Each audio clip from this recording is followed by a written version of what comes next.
자, 이제 우리 변론 종결 시를 배운 거죠. 그 다음 이제 판결을 뭐 합니까? 선고를 하게 되겠죠.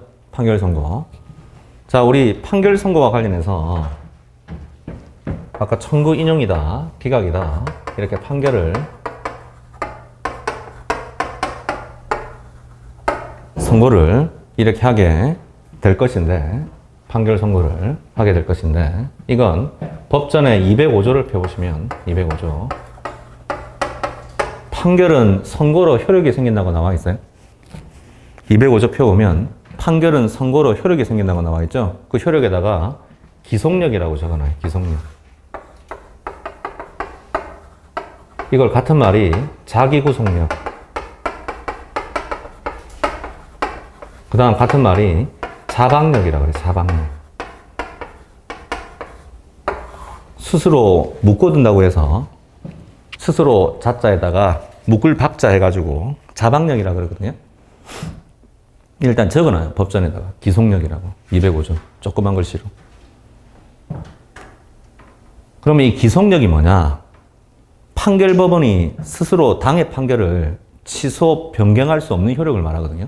이게 무슨 말이냐면, 갑이라는 자, A라는 법관이 자기가 주문, 갑 청구 인용 써놓고 갑 청구 인용이라고 땅 판결했거든요. 근데 갑자기 기각인데 이거 인용이라고 판결 선고를 잘못했구나. 스스로 못 고쳤어요. 판결은 선고되면 대외적 구속력이 생기기 때문에 스스로 고쳤을 수 있다 없다? 없거든요. 그걸 어려운 말로 기속력이라고 그래요. 그럼 자기가 자신한테 구속되잖아요. 그걸 뭐라 그래? 자기 구속력. 스스로 묶는 거잖아요. 자박. 그 자박력이라고 한다 그래요. 다 같은 말인데 보통 기속력이라고 얘기를 합니다. 보통 기속력이라고. 그렇죠? 자, 근데 이 기속력과 관련해서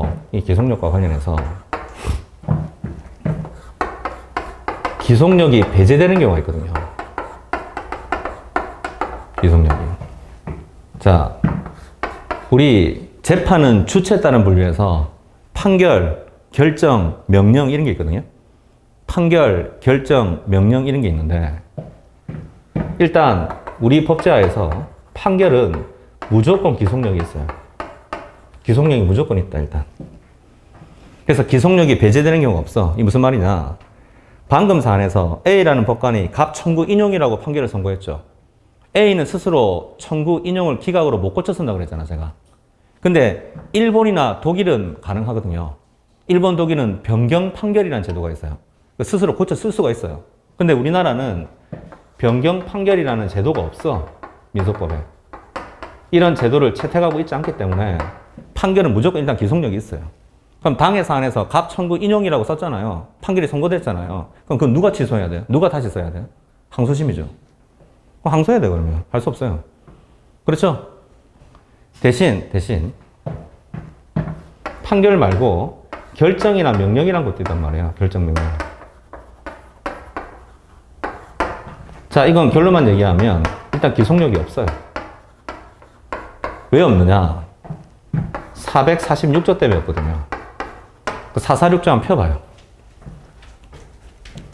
446조를 잠깐 펴보시면 제목이 뭐죠? 민소법에 항고의 처리죠. 민소법 446조 항고의 처리 아닙니까? 맞죠?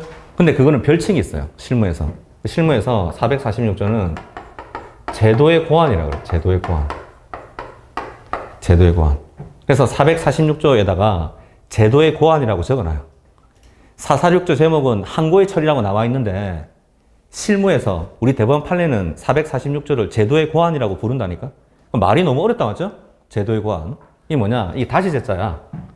다시 심사숙고해서 안을 내본다는 거거든요. 제가 고안 한자로 적어봐. 고안. 이 고시할 때 고자거든. 심사숙고한다는 말 들어봤죠? 심사숙고한다. 그렇죠? 심사숙고해서 안을 내본다고요, 다시. 무슨 말이냐? 그럼 제가 446조 제도의 고안 잠깐 설명해 볼게요. 자, 이 A라는 법원이나 A라는 판사가 갑한테 결정 명령을 했어요. 그럼 결정 명령에 대해서 불복하는 방식을 항고라 그래, 항고. 그래서 439조 한번 펴봐요. 민소법 439조. 제목이 뭐예요? 항고죠. 항고, 맞죠? 그러면 그냥 조문으로 적을게요. 항고 439조 항고를 할 수 있어요. 이때 이 항고라는 걸 심리하는 법원을 항고법원이라고 하거든요. 항고법원. 그때 이 A를 원심법원이라고 그래요. 항고법원에 대응해서 A를 뭐라 그런다? 원심법원. 이걸 원심법원이라고 하거든요. 그래서 446조를 읽어보면 원심법원이 결정명령을 경정하여야 한다 이렇게 적혀있거든요. 원심법원이 결정명령을 경정하여야 한다. 경정, 고쳐 쓸 수 있다는 소리거든. 무슨 말이냐? 원심법원이 결정명령을 해놓고 스스로 고쳐 쓸 수가 있으면, 자기가 결정명령 했는데 스스로 고쳐 쓸 수가 있으면 기속력이 있는 거예요, 없는 거예요? 없는 거죠. 아까 판결을 스스로 못 고쳐 쓴다고 그랬잖아요. 제가 A가. 결정명령 고쳐 쓸 수 있는 제도가 있잖아요. 맞죠? 그럼 이걸 반대로 가면, 논리가 반대로 가면 결정명령 기속력이 있는 거예요, 없는 거예요? 없는 거죠. 없으니까 고쳐 쓸 수 있겠죠. 스스로 구속 안 당하니까. 결정명령을 스스로 해놓고도 스스로 고쳐 쓸 수 있다면 기속력은 없는 거잖아요. 논리적으로. 그렇죠? 그 다음 222조를 보면 소송 지휘에 관한 결정명령은 언제든지 고쳐 쓸 수 있도록 되어 있거든요. 조문에 보면. 민소법 222조. 그렇죠? 따라서 결정명령은 우리 법제하에서 기속력이 있다 없다? 없다. 이렇게 얘기를 한단 말이에요. 대신 기속력의 완화라고 해서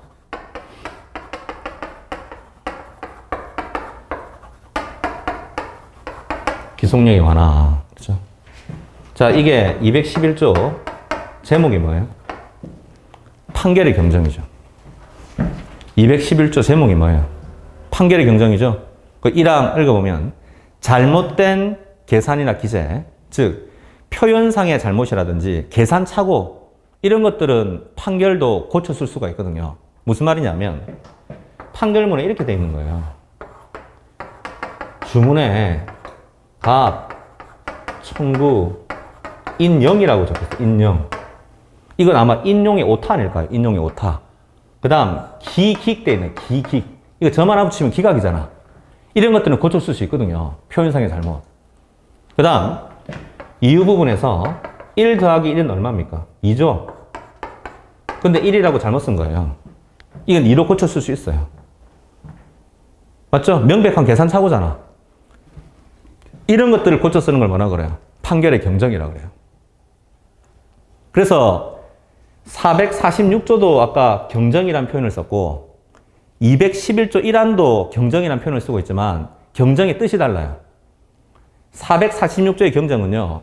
결정명령의 결론을 고칠 수가 있어요. 결론 내용 다 고칠 수가 있는 반면 판결의 경정은 이건 인용을 기각으로 고친다든지 기각을 인용으로 못 고칩니다. 표현상의 착오나 계산 착오만 고칠 수가 있는 거예요.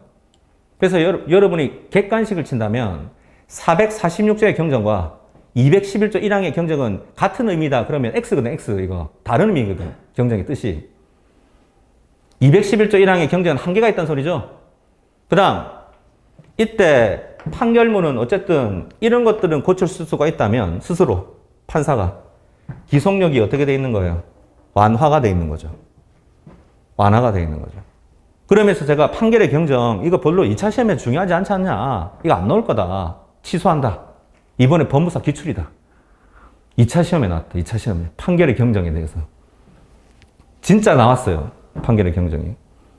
나온 게 있거든요. 그래, 특별한 거 이런 게 나와가지고, 우리 쪽으로는 특별한 거 뭔지 아세요? 잘 모르잖아요. 그렇죠? 그래서 제가 교수님한테 특별한 거 이런 거 내야 된다고 막 얘기했었는데, 그런 거 막. 중요한 제도인데 왜 안 하냐고 막. 그렇죠? 그래서 이번에 나온 법무사 시험도 나중에 잘 풀어볼 거예요. 해드릴게요. 그렇죠? 근데 문제는 법무사 시험 우리 시험과 상관이 별로 없어요. 이유가 뭘까요? 그럼 부장판사들이네. 그럼 법원, 그건 대법원에서 냅니다. 법원 행정처에서. 우리는 산업인력관리공단이죠?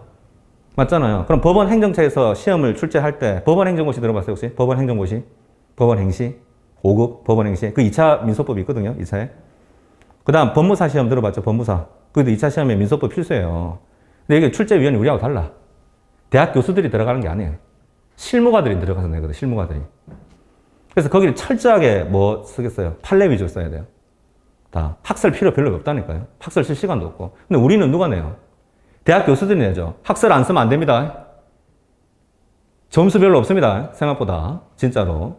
우리 교수님 와서 특강 하지 않으셨나요? 이 교수님 특강 하지 않으셨나? 그 특강 들어보세요. 학설 터부시하지 말라 그러잖아요. 절대. 학설 다 배점이 있다고. 우리 시험에서는. 맞죠? 그 학설 판례 검토잖아요. 원래. 근데 거기는 뭐 검토할 시간이 없어. 법무사 시험은.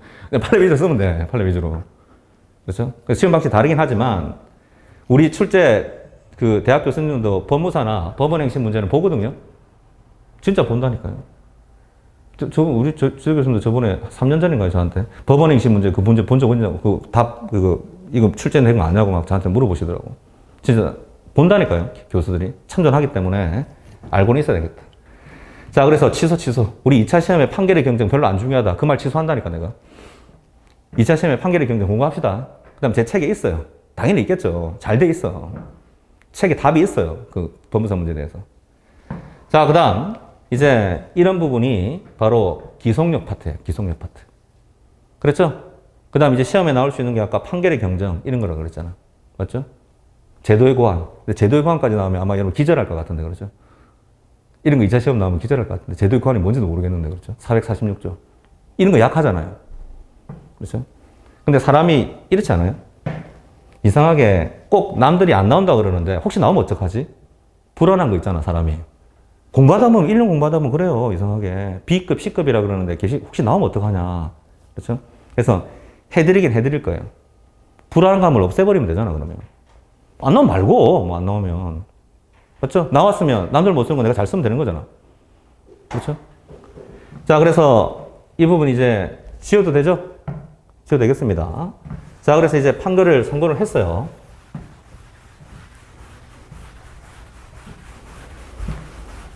그래서 이제 항소란 걸 하면 될 일인데,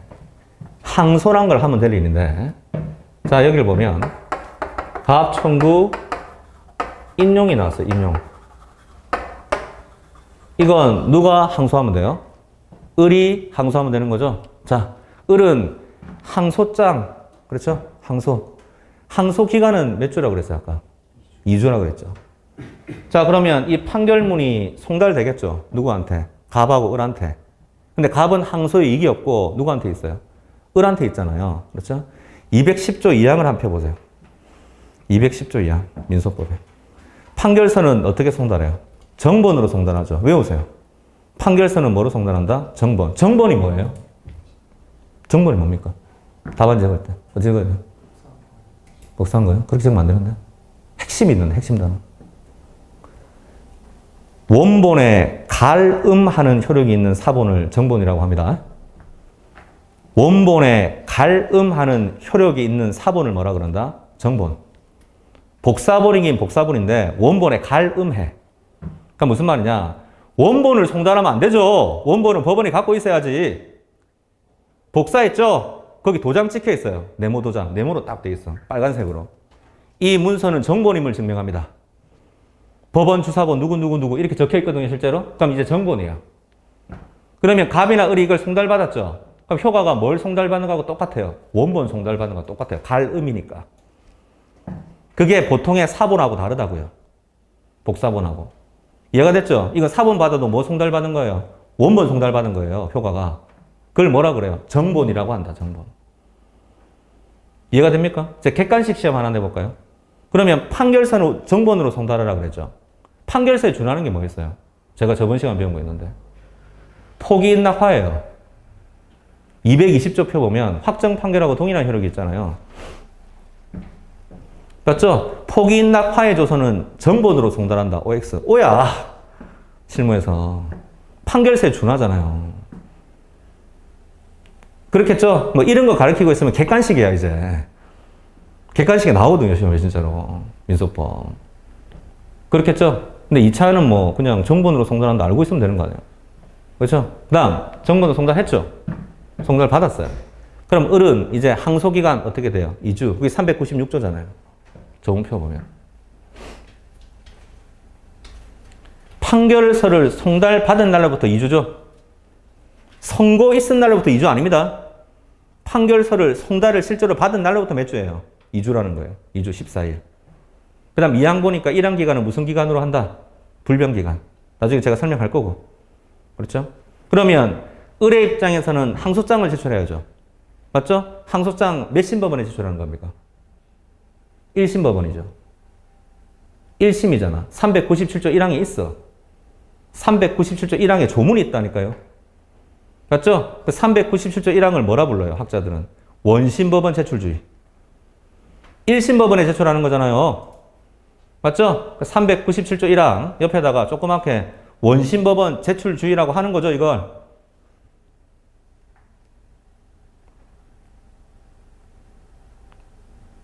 우리 사회생활 하다 보면 뭐 이렇게 뭐 조금 알다 보면 대학 물어볼 때 있잖아요. 과는 물어볼 때도 있잖아. 맞죠? 물어볼 때 뭐 나도 법대 나왔다고 막 그런 사람도 있단 말이에요. 그 제가 물어보는 게 하나 있어요. 이거예요. 항소장 어디 제출하냐고. 그러면 항소장 어디 제출? 항소니까 항소심 이렇게 얘기하거든요. 공부 안 했어. 법대생 안 해요. 맞죠? 왜 지금 소송 계속이 아직 1심에 머물러 있어요. 항소심에 간 적이 없어요, 지금. 맞죠? 그럼 항소장 어디 제출해야 돼요? 1심이죠. 맞죠? 그럼 논리적으로 이 항소장을 누가 먼저 심사하게 될까요? 시간적으로. 원심이죠. 1심이잖아요. 그게 399조예요. 원심 재판장의 항소장 심사권이잖아요. 맞죠, 제 말? 맞죠? 그럼 1심의 재판장이 항소장이 적식하다고 자기가 생각이 들죠? 예를 들어서. 그렇죠? 그러면 어디로 보내는 거예요? 항소심으로 보내는 거예요. 이게 402조예요, 402조. 항소심 재판장의 항소장 심사권이잖아요. 조문 읽어보면. 그렇지요. 그렇죠? 그러면 항소장, 상소장은 몇 번 심사하는 거예요? 2번 심사하게 되죠. 원심 한 번, 항소심 한 번. 제 말 맞죠? 그렇죠? 소장은 몇 번 심사합니까? 원래는 한 번이죠. 재판장이 한 번 심사하지 않았나요? 근데 실제로 2번 심사하는데 접수 사무관 등이 한 번 심사하잖아요, 자기가. 판사는 아니지만. 접수 받을 때 심사한다고 그랬잖아요. 대신 보정 명령 못하고 권고밖에 못한다고 그랬잖아요, 이 사람은. 맞죠? 그렇죠? 그다음 재판부에 배당되면 또 참여 사무관 등이 있다 그랬잖아요, 제가. 그 사람들이 사실 판사 대신해서 심사하는 게 실무라 그랬잖아요, 제가. 이해가 됩니까? 그렇죠? 자, 그 다음. 의리 항소를 했는데 의뢰 항소가 기각됐어요. 의뢰 항소가 기각됐단 말이에요. 그러면 의리 뭐 해야 돼요? 상고란 걸 해야 되거든요. 상고는 조문이 어디 있어요? 422조를 보면 상고가 있죠.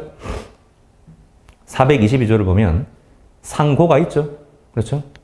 자, 상고 기간은 몇 주입니까? 2주일이거든요. 그 조문 어디 있어요? 상고 기간.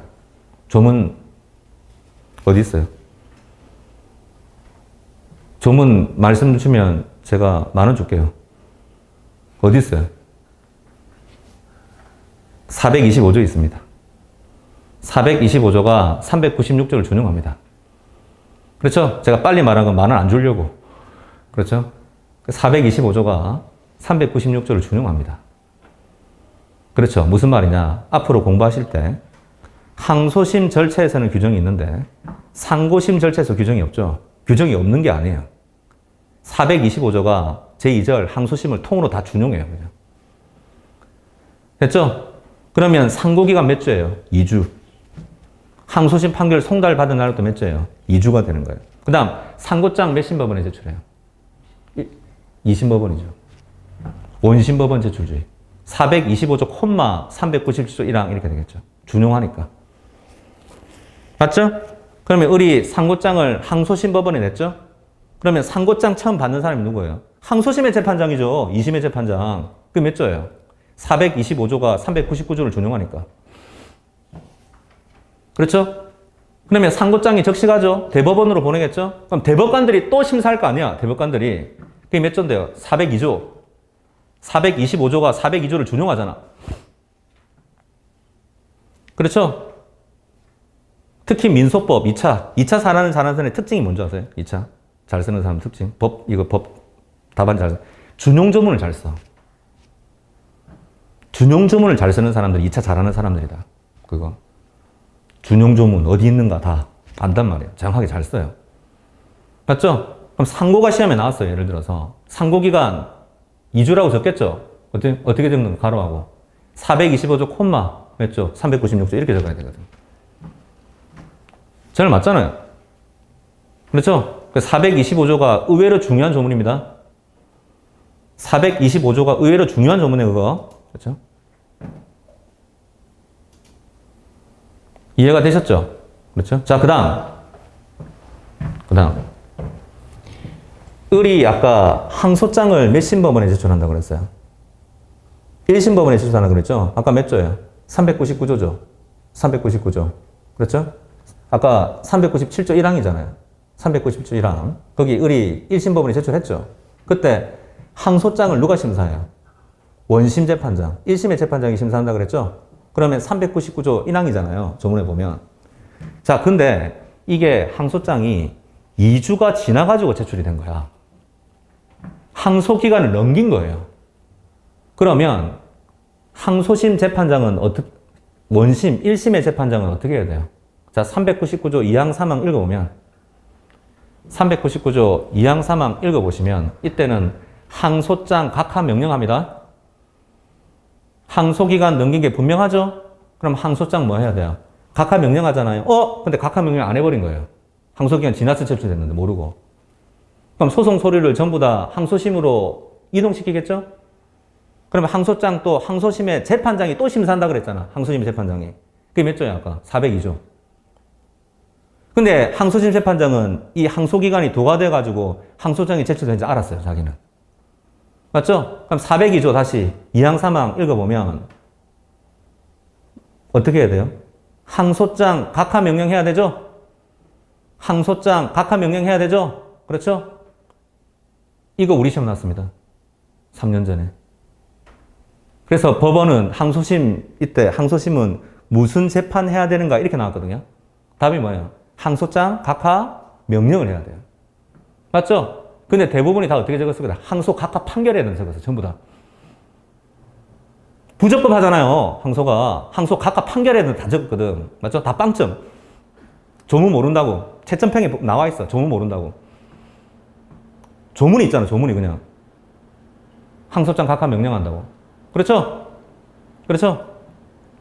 조문만 잘 읽어보면 될 일인데 시험장에서 이 조문 읽는 사람이 어디 있겠어요. 이거를 시험장에서 급해 죽겠는데 이 문제가 뭐지? 이렇게 다 생각하고 다 항소 각하 판결로 다 적었단 말이야. 근데 배점이 이게 7점인가? 기억이 안 나네. 5점인가? 하여튼 다 빵점이거든. 들었어요. 우리 교수님 건너건 들었어. 다 빵점 매겠다고 그냥. 조문 모른다고. 그렇죠? 자, 그래서 이런 조문이 있다는 거 알고 계시고 그 다음 다시 이제 항소심, 상소심을 잠깐 할 게 있어요. 자, 다음 우리 상소죠, 상소. 상소로 하면 항소, 그 다음 상고, 그 다음 항고. 이 세 가지를 합해서 뭐라 그래요? 상소라고 합니다. 상소의 세 가지 종류. 자, 그래서 항소하고 상고는 판결에 대해서 불복하는 거고요. 항고는 아까 결정, 명령에 대해서 말하는 거예요. 불복하는 거였죠? 그렇죠? 자, 그 다음 이때 갑이라는 사람이 하나의 소로 여러 개 청구한 거예요. 여러 개 청구. 그래서 갑이 을한테 1억 대여금 이행 청구.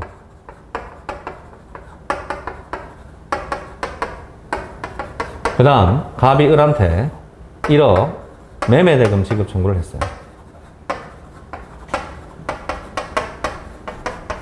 그때 이 대여금은 이 날짜고요.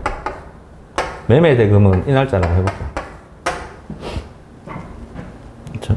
하나의 소로 여러 개 청구했다. 이 표현이 민소법에 있거든요.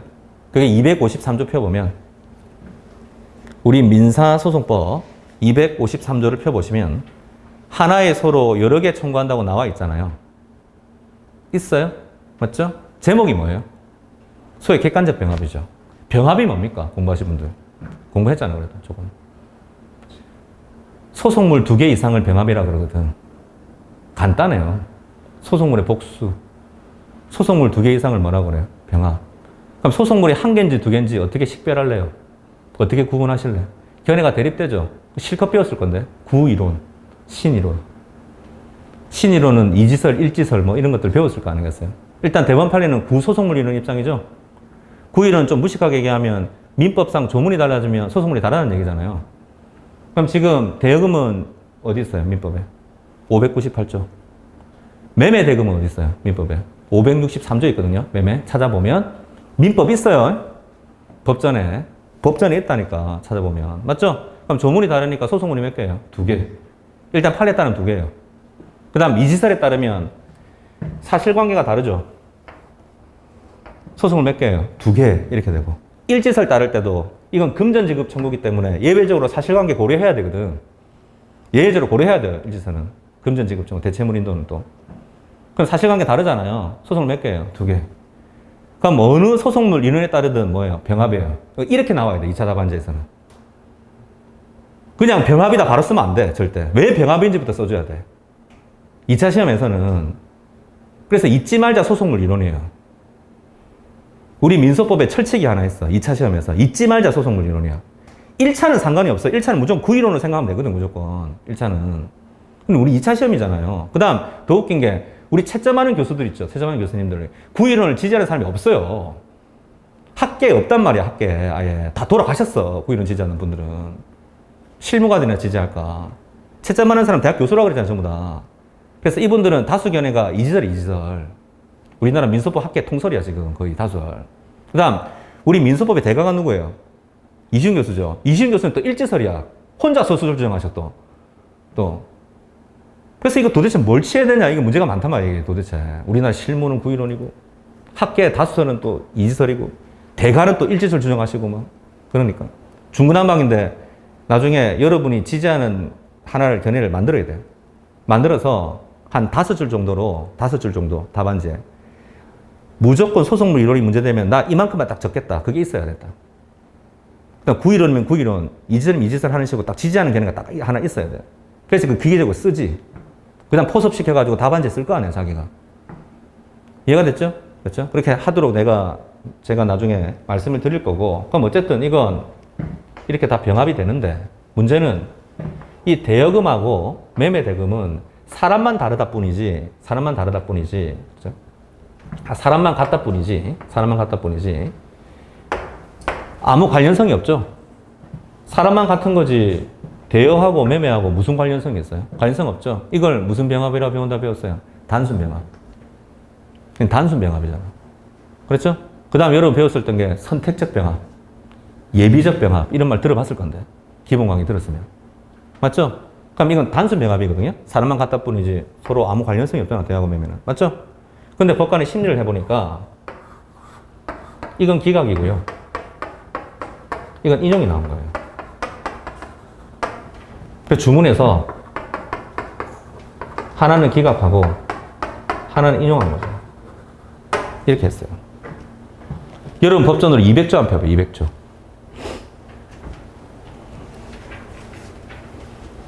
법전으로 200조를 펴보시면 제목이 뭐예요? 일부 판결이죠. 전부 판결은 조문이 어디 있어요? 일부 반대말은 전부잖아. 전부 판결은 몇 조 있어요? 없어요. 200조에 반대해서.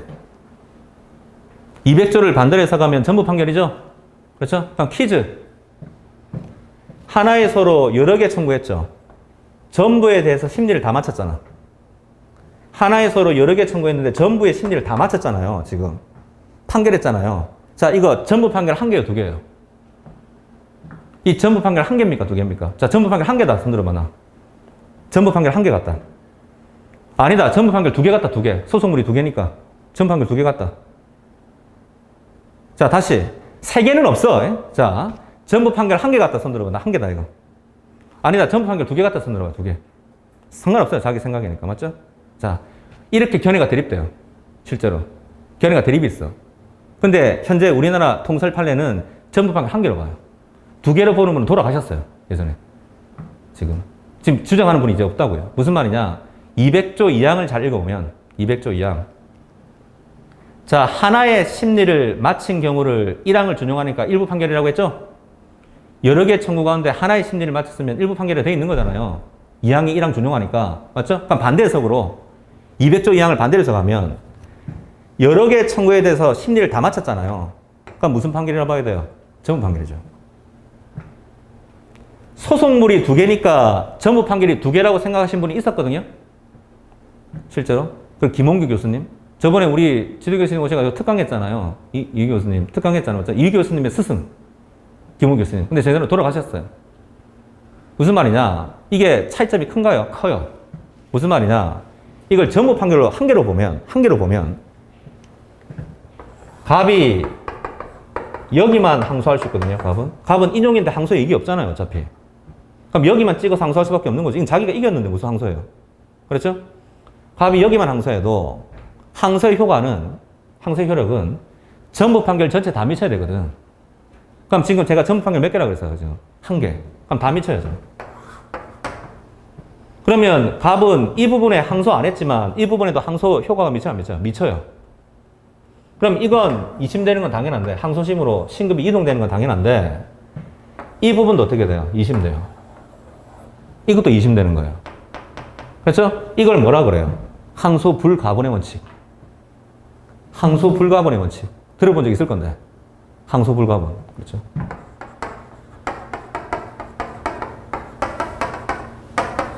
항소는 상소니까 상소 불가분의 원칙이라고 얘기합니다.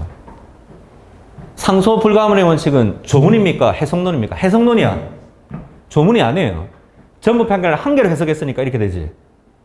만약에 김홍규 교수님 같이 전부 판결 2개로 해석해봅시다. 1개, 2개다고. 소송물이 2개니까. 그럼 갑이 여기만 항소했죠? 그럼 여기만 항소의 효과가 미쳐야 되겠죠? 여기는 전부 판결 2개로 봤으니까 이 부분은 항소 효과가 미쳐요? 안 미쳐요? 안 미치죠? 그럼 이건 1심에 머물러 있어야죠. 맞죠? 그 2주 지나면 확정되겠죠, 나중에. 그렇죠? 그래서 항소 불가분의 원칙을 부정할 수도 있는 거예요. 맞죠? 부정할 수도 있는 거잖아. 맞죠? 근데, 죄송합니다. 돌아가셨다니까요. 그렇죠? 지금은 항소 불가분의 원칙을 전부 다 긍정한다, 이 말이에요. 이해가 되셨죠? 그럼 전부 다 2심 됐는데, 이제 조문이 있어요. 갑은, 을은, 이 사람이 항소인이죠?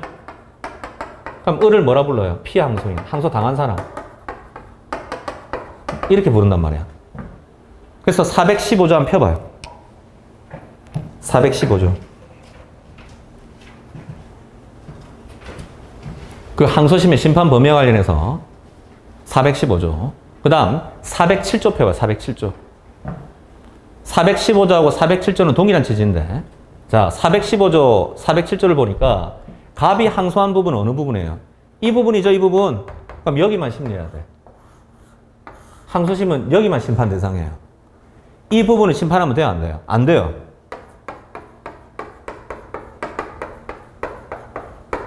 그게 이렇게 되는 거거든.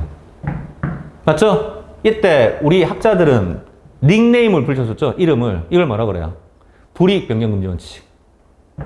줄여서 불변금. 들어봤을 거예요.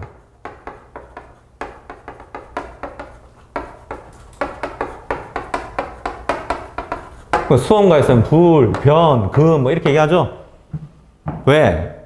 이건 인용인데 이 부분은. 맞죠? 근데 항소심이 이 인용 부분을 심리해서 기각으로 바꿔버리면 항소인한테 더 불이익하잖아요. 이걸 막아야죠? 이게 뭐예요? 불, 변, 금 이렇게 얘기하는 거예요. 그 다음 우리는 형소법하고 좀 다른 게 있어요. 우리는 말만 불이익 변경 금지 원칙이지 이익 변경 금지도 포함돼요. 이익 변경 금지도 포함된단 말이야. 무슨 말이냐면 이걸 살짝 바꿔볼게요, 제가. 기각이라고 해볼게요. 기각. 그럼 이것도 기각 이렇게 돼 있다면 갑이 이건 다퉈봤자 이길 수 없을 것 같고 이건 다투면 이길 수 있을 것 같다는 생각이 들면 갑은 여기만 찍어서 항소할 수 있는 거잖아요. 그래도 전부 다 확정 찬다고 2심은 되겠죠? 대신에 또 심판 대상은 여기 국한돼요. 이 부분 심판 대상이 아니거든. 오히려 기각을 인용으로 바꿔버리면 갑한테 유리하겠지만 그것도 금지돼요. 그것도 금지된단 말이야. 우리 민소법에서는. 그래서 민사소송법에서 말하는 불변금은 이익변경금지도 포함하기 때문에 같은 말이 뭘까요? 같은 말.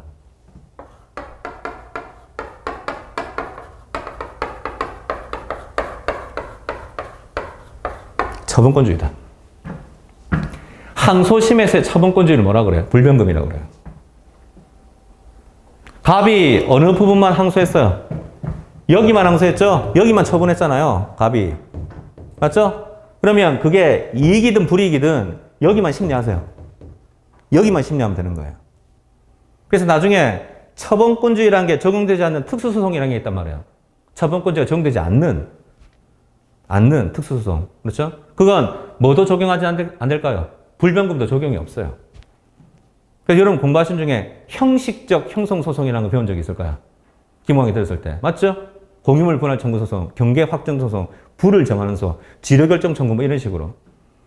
그것도 뭐 두 문자 따고 외우고 있던데 보니까. 그렇죠? 필요 없고 그런 거는. 4개가 있어요. 맞죠? 이게 특수소송인데 처분권지 배제된다고 막 배우거든요.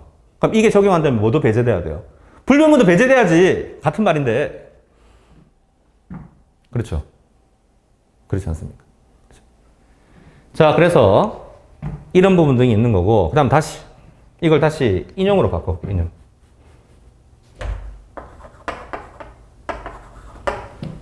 그럼 이 인용 부분은 오히려 누가 심리받기를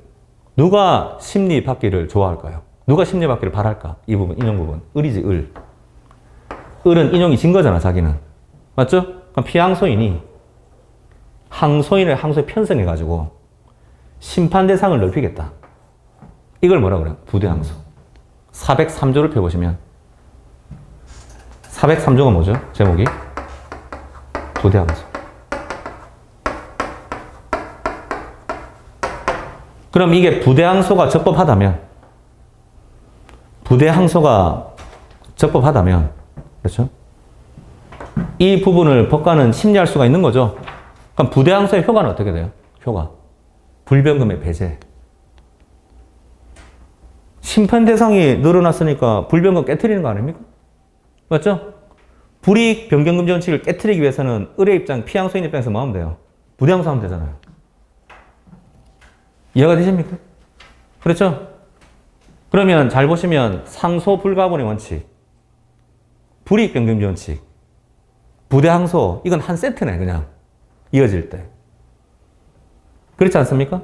더 자세하게 얘기하면 갑이란 사람이 상소를 제기하면 전부 확정 차단이 되고 이심되고 상소 불가분의 원칙 때문에 대신에 심판 대상은 불변금이고 대신 이걸 깨트리기 위해서는 피항소인이 뭐 하면 돼요? 부대항소. 이게 한 세트거든요. 그럼 이 부분 우리 별예사 시험에 엄청 많이 나왔는데 지금 방금 얘기하고 있는 거 이런 용어가 등장해야 돼요. 답안지에. 항소하면 확정 차단 이심되고 맞죠? 그때 상소 불가분의 원칙이란 말이 나와야 되고 답안지에. 그렇죠? 심판 대상은 국한되고 항소한 부분에. 그때는 불변금이 나와야 되고 관련 조문으로 415조, 407조가 나와야 되고 답안지에. 맞죠? 그 다음 을이 그걸 깨트리고 싶으면 부대항소를 해야 되고 피항소인이. 관련 조문이 403조가 나와야 되고. 이해가 됩니까? 그렇죠? 그럼 교수들은 답안지 메울 때 다 그 생각, 이건 당연히 있겠지. 이런 용어들이. 조문하고, 맞죠? 다 있겠지 했는데, 없어. 답안지 읽어보니까. 수필을 써놨어. 수필 써놨단 말이에요. 읽어보니까. 그럼 점수 좋겠네요, 그게. 점수 당연히 안 좋지. 그렇죠? 방금 말했던 조문 외우세요, 지금. 가장 기본적인 용어들 아닙니까? 항소심 파트 나왔을 때. 그렇지 않습니까? 그렇죠? 자, 그 다음, 다시.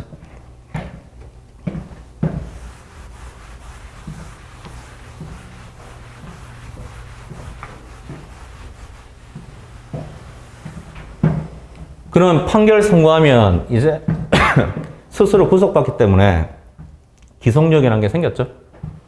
기속력 생겼잖아. 맞죠? 자, 그 다음 그 기속력 때문에 가압 청구 인용이 나왔을 때 스스로 못 고쳤으니까 을이 아까 항소를 해야 된다고 했는데 항소를 하면 되는데 안 했어요. 그러면 어떻게 된다 그랬어요? 확정되죠? 그럼 그게 아까 498조였잖아. 498조. 이 498조가 뭔데요? 형식적 확정력이라고 그랬잖아. 형식적 확정력. 그러면 이때 이걸 형식적 확정이라고 제가 말씀을 드렸는데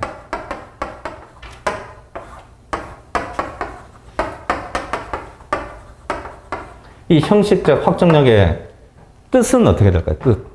이건. 이건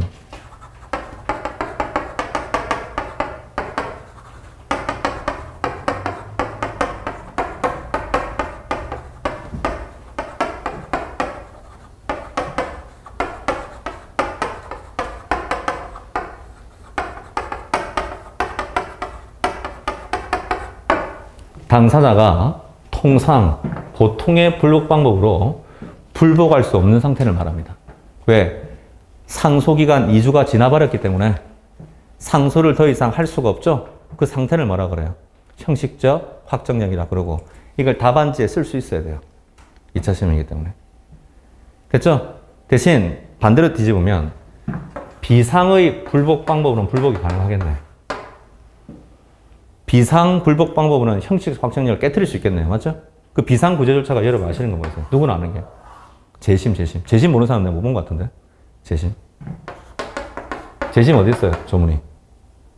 451조를 보면 있고요. 그 다음 하나 더 있죠. 뭐 있어요? 공부했잖아요. 뭐 있어요? 상소의 추후보완.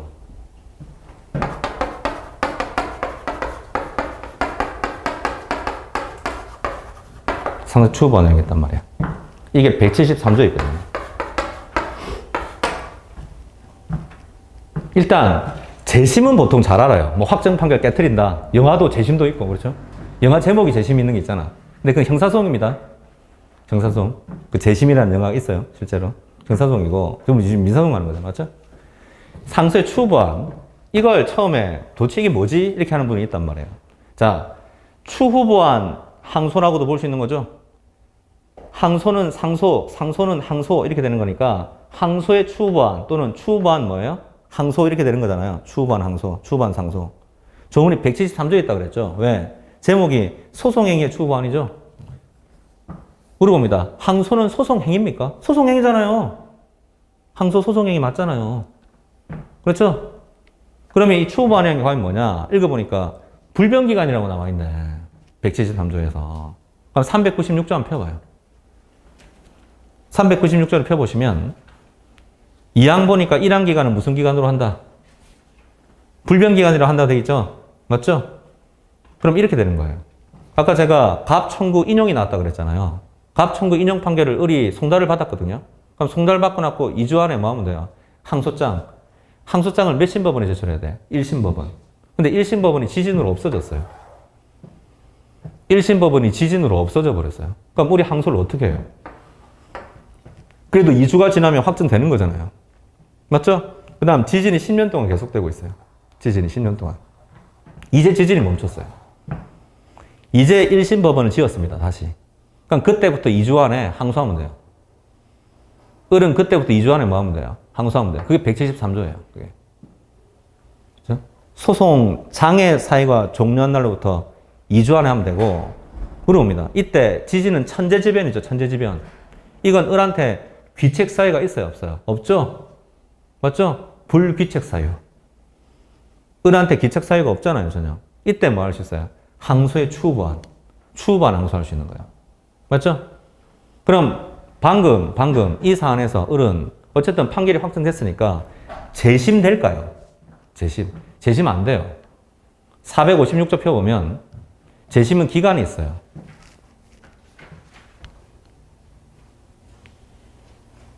재심 사유 안날부터 30일이죠. 확정 판결 있은 날부터 5년이잖아요. 제가 아까 지진 10년 동안 계속되고 있다고 그랬잖아. 5년 벌써 지나버렸잖아요. 맞죠? 그렇죠? 방금 사안에서 재심은 안 되지만 뭐는 가능한 거예요? 추후보완은 가능한 거죠. 근데 반대로 을한테 귀책 사유가 있어요. 귀책 사유가. 그럼 추후보완은 안 되잖아요. 근데 또 30일 5년은 아직 안 지났고 그 판결에 451조 1항에 1호부터 11호 사유 중에 하나가 있단 말이야. 판결에. 그러면 또 뭐는 가능해요? 그건 재심은 가능하겠죠. 그러면. 무슨 말이냐? 이건 당사자가 유리한 걸 선택하는 거예요. 당사자가 자기한테 유리한 걸 선택하는 거라고요. 그 영어로 오아란 말이에요. 오아. 맞죠? 그래서 둘 다 가능할 수도 있고 아까 지진 사례 같이 재심은 안 되는데 추후보완만 가능할 수도 있는 거고 반대로 재심은 가능한데 추후보완 안 될 수도 있는 거고 이런 거예요. 이해가 됐죠? 그렇죠? 자, 그래서 이런 것들이 상수의 추후 보완 이렇게 되고요. 자, 이게 비상구제 절차다. 다른 말로 하면 형식적 확정력을 깨트릴 수 있는 절차다. 이렇게 되는 것이고. 그 다음, 이제 다시. 이 형식적 확정력이 있을 때 그게 판결의 무효 사유가 아니라, 그래서 무효 판결이 아니라면, 그래서 나중에 저하고 판결의 무효라고 따로 배울 거거든요. 그래서 제 책 가볼까요? 제 교재.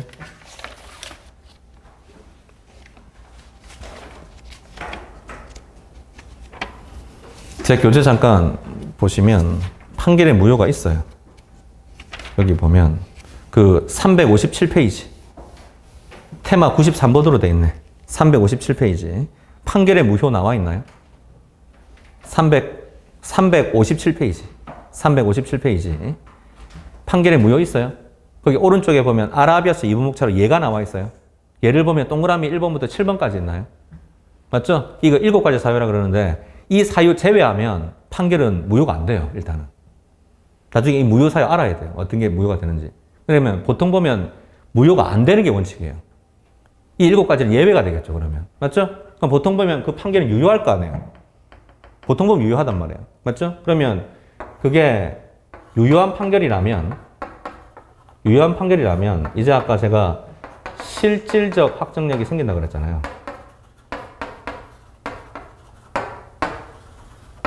그렇죠? 그 다음 이 실질적 확정력 같은 말이 뭐라 그랬어요? 아까 제가 기판력이다. 기판력이다. 이렇게 되는 거예요. 이제 잠깐 쉬었다가 이제 마지막 기판력 하면 된다는 거예요. 됐죠?